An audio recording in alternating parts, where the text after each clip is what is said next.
Hello everyone, it's Wednesday and you're watching Within the Frame. I'm Kim Bo-kyung. Today marks World Animal Day, the International Day for Animal Rights and Welfare. It's also a day that prompts us to think about dog meat consumption in the country. It is an old practice on the Korean peninsula, with some of the older generations still considering it a delicacy, something that's eaten during the summer months.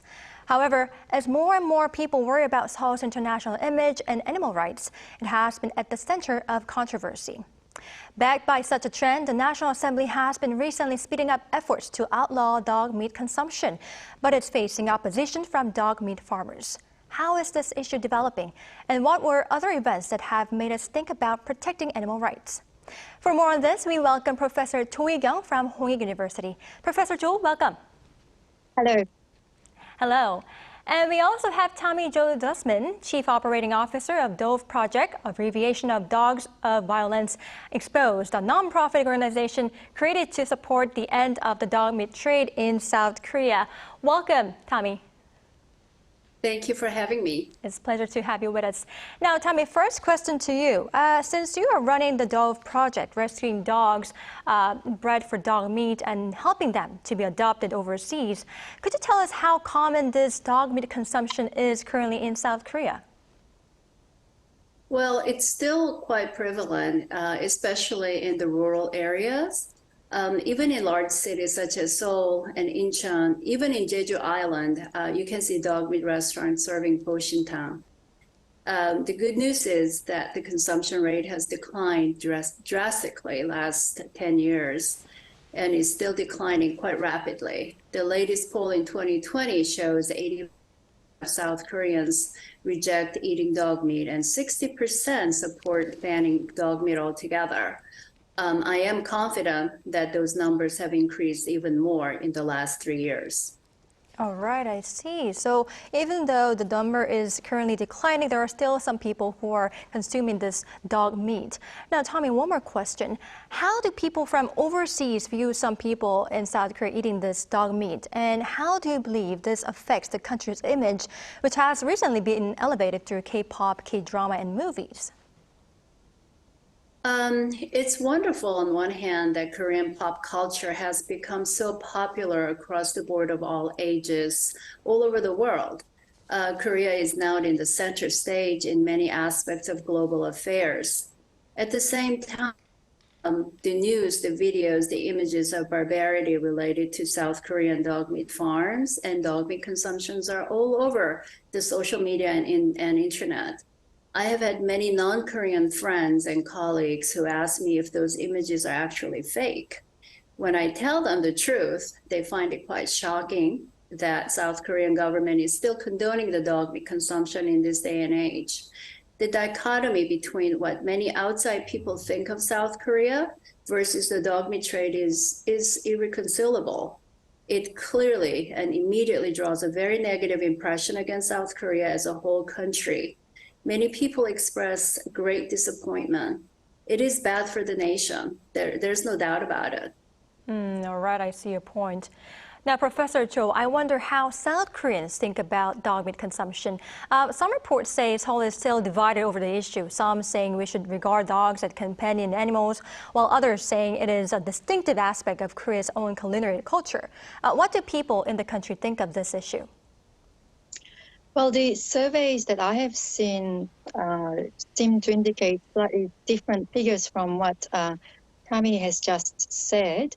The last survey that was conducted on this particular topic 12 months ago, so around this time last year, essentially said that around 85% of people say that they have no plans to consume dog meat in the future, and 15% have indicated that, yes, they have consumed dog meat within the past 12 months. But if you look at the younger generation, people in their 20s and 30s, those who have actually had experience consuming dog meat in the past 12 months goes down even further to something between 2 to 6%. But what was interesting for me was that regardless of how old the people who were surveyed were, they seem to indicate that it shouldn't be prohibited by law that it should be up to the individual, and it's a dying out culture anyway. So why make all the fuss and actually legislate to prohibit the practice? They thought that it was more important to have the freedom of choice. And also, slightly older generation felt that Western standards and culture shouldn't be imposed upon Korea. All right, I see. So definitely Seoul is very much divided over the issue. I can see that. Now, Professor Cho, but it is quite true that negative views are definitely growing in the country, especially among the young generations. And against that backdrop, lawmakers recently proposed a bill to ban dog meat. That makes me wonder, was there no law related to dog meat consumption before? And could you tell us the details of this new law that has been proposed? Well, it's actually a real dog's breakfast, to excuse the pun, but I think the lawmakers deliberately kept this area very vague, uncertain, and unclear. So there is an existing law that relates to livestock farming, something called Livestock Industry Act. And that actually allows the raising and keeping of a dog farm. You basically register your dog farm, and there are about 200 such dog farms that raise dogs. But then it's actually illegal to slaughter and distribute or sell dog meat for consumption. And Livestock Product Sanitation and Management Act does not include dog within the definition of livestock.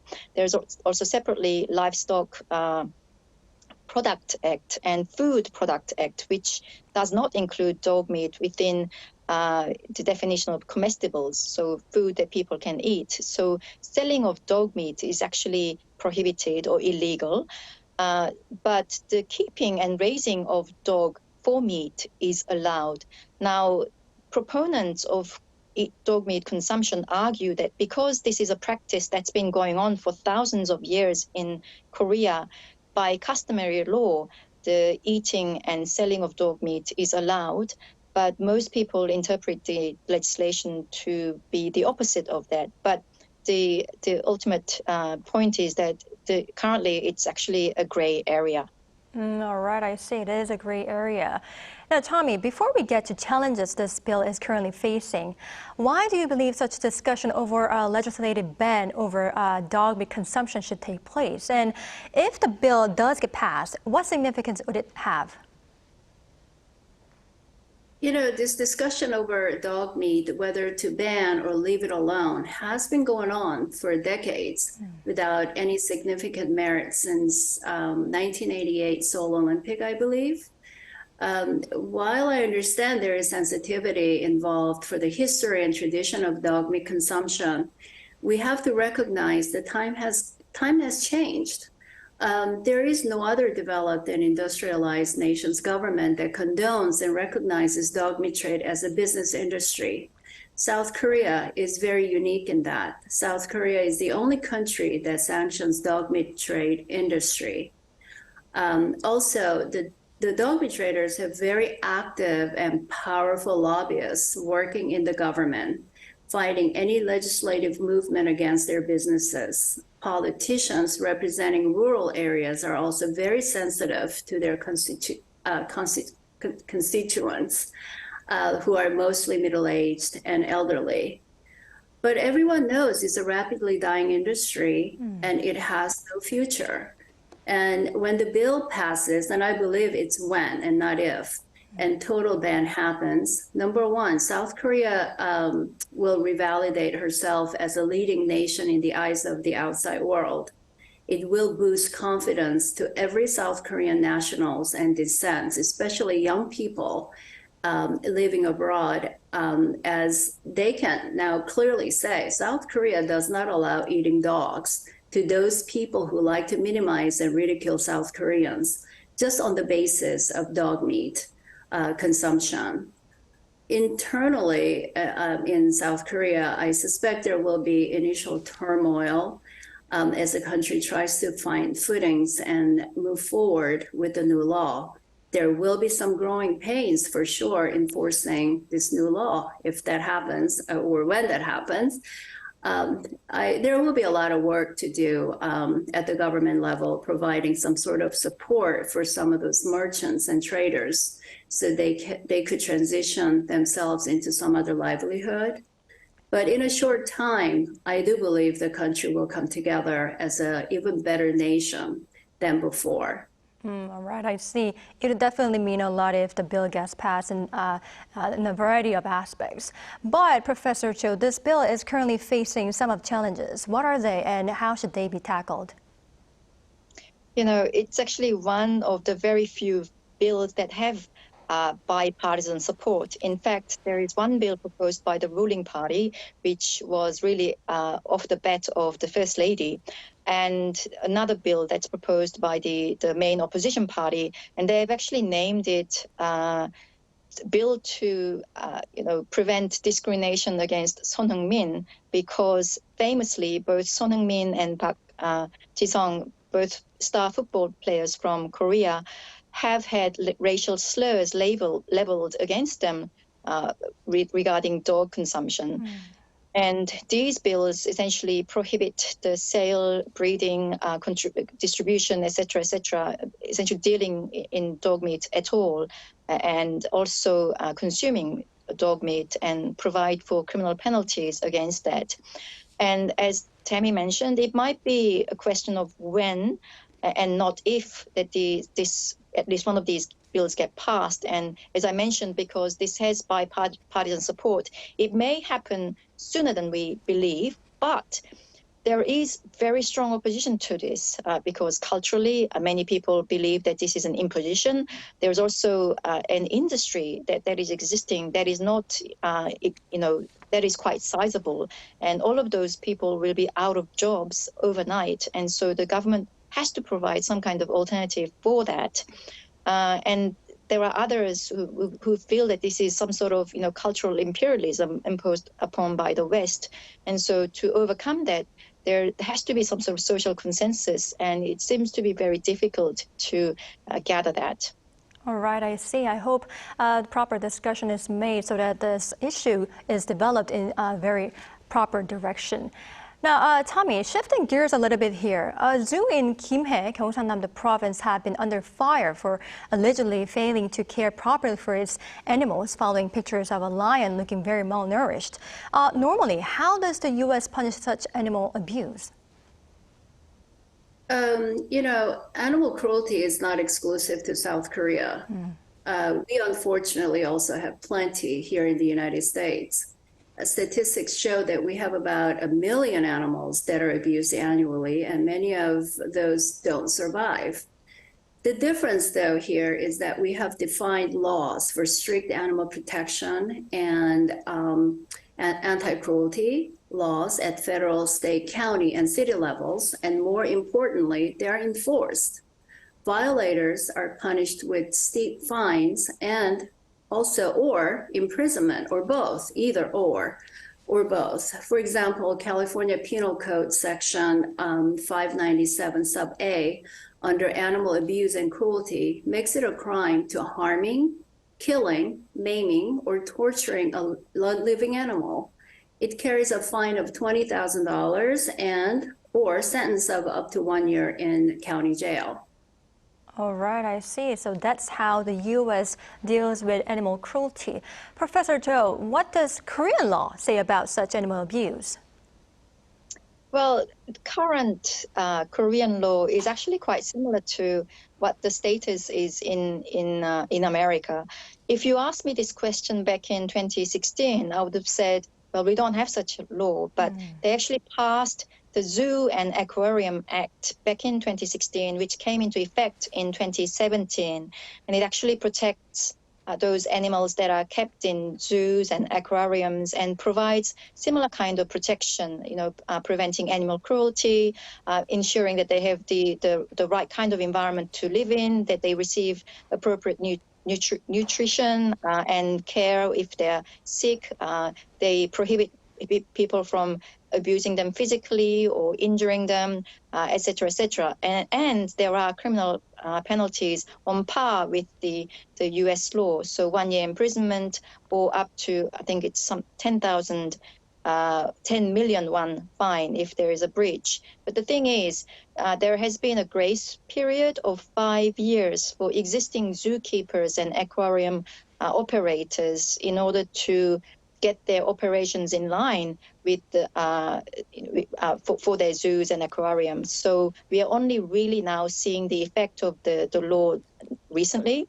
And you might have, heard about the news of dolphins being released from aquarium, and you no longer have like this swim with the dolphin, ride with the dolphin, etc. It's as a result of this law. Oh, I see. I have heard about that news, and I'm good. It's so good to hear that such a law was enacted in 2016, though it's quite recently. Now, Professor Cho, meanwhile, one city council in Chungcheon-namdo province considered an ordinance that includes stray cat protection, which was a first of its kind regulation in the nation. However, as far as I know, it eventually put off the decision as there were many opposing voices. First of all, could you tell us some details about this and people's contrasting opinions? Yes, it was actually quite an innovation by a local authority, the Chuncheon City Council. They passed a regulation which essentially gave the authority to the city mayor to control the stray cat population, to set aside funds for neutering them and to provide appropriate shelter for them, and so forth.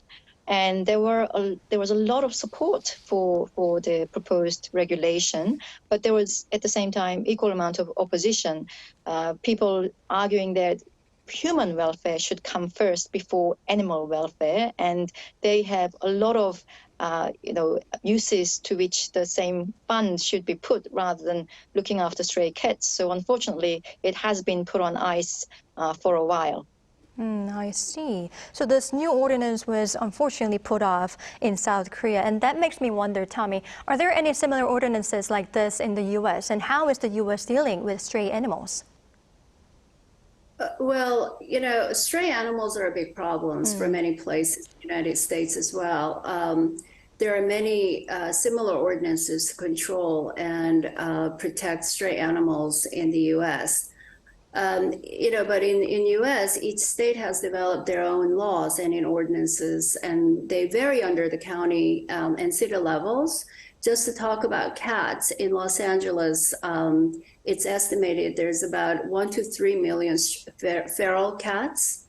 You don't really see much, you don't really see them much during the day here. Many of them come out at night. So for most people, it doesn't seem like a huge problem here. But it exists, and feeding feral cats is illegal, and also some frown upon the practice because they believe feral cats should just be left alone and be part of the nature. And one unspayed female cat could have 3 or 4 litters a year. Each litter can be anywhere between 4 to 8 kittens. In 7 years, one female cat and her offsprings could produce 370,000 cats. It could be a massive problem. TNR is one of the most utilized way to control the population and is absolutely necessary. But we don't do enough TNR to put a cap on the population. But this is how the city of LA controls cat population. All right, I see. I hope proper measures could take place to deal with stray animals, as they can pose a lot of problems for people. Now, I believe this will be our last question, and I'd like to ask both of our experts. Tami, I'd like to ask you first. As an expert working in the animal rescue field, how do you believe people should look at improving animal rights? Animal rights are moral principles founded in the belief that non-human animals deserve to live free from hunger and thirst, pain, injury or disease, fear and distress, and have the freedom to express normal behavior. We should apply that to all animals, including livestock animals. But when it comes to dogs, it is even more so. When you visit a dog meat farm and see the eyes of dogs in that filthy and abominable environment, and yet they come up to you wagging their tails and press their faces up against the cage so they could rub their nose to feel or smell your hand or even kiss your hand, your heart breaks into a million pieces. You cannot help yourself. Not only these are sentient, emotional, and intelligent beings, after all, they are man's best friend. They're distinguishable from most other animals. And I think people should think about that. All right, that's something that we need to think about. Now, how about you, Professor Cho? As an expert in law, what could be done to improve animal wellness and rights? There are so many things that can be done, but I'd like to suggest three things as a matter of priority. First is to amend the civil code so that animals are no longer categorized as mere chattels. We have Animal Protection Act, but that's a subsidiary legislation to the General Civil Code. And under the Civil Code, your companion animal, your cat, your dog, is still treated as like a book or a pencil, a mere chattel. And that needs to, I think, change to really sort of change our perception of how we look at animals. Second thing is to introduce universal animal health insurance. A lot of owners actually abandon their animals in their old age because they can't afford or they can no longer care for the animals with their illnesses, etc. And to avoid that, we need to be able to introduce an insurance scheme. And the third one is to actually not just ban dog meat farms, but also puppy farms and selling of puppies and kittens through these shops like they were mere chattels. All right, many things to do. I hope we could make efforts to improve animals' wellness and rights. All right, this is all the time we have for today's edition. Thank you, Tami Jo and Professor Cho, for your time and insights. We really appreciate it. Thank you very much. Thank you. All right. That's all for Within the Frame tonight. We'll be back tomorrow with more in-depth stories. Thank you for watching and goodbye.